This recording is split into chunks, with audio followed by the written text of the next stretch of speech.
با سلام. تعمیر آمالگاماتور دو کاره دنتین.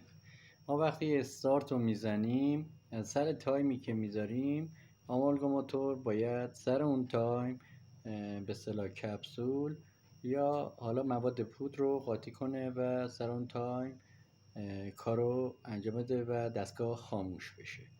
این آمالگاماتور تایمرش خراب. بعد از باز کردن و عیبیابی هایی که انجام شد، که عیبایی که معمولا این دستگاه ها میتونن داشته باشن، اول میتونیم رله رو تست بگیریم، بعد مقاومت های زنون که در این فیلم میبینید و مقاومت اصلی که زیر برد قرار داره. حالا ایرادی که این برد داشته که به اصطلاح تایمر عمل نمی کرده، این مقاومت بوده که سوخته.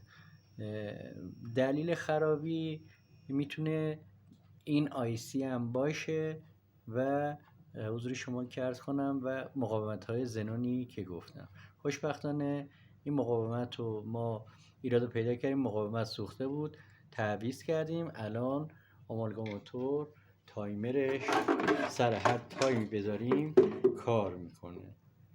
تا ویدیوهای دیگه، خدا نگهدار.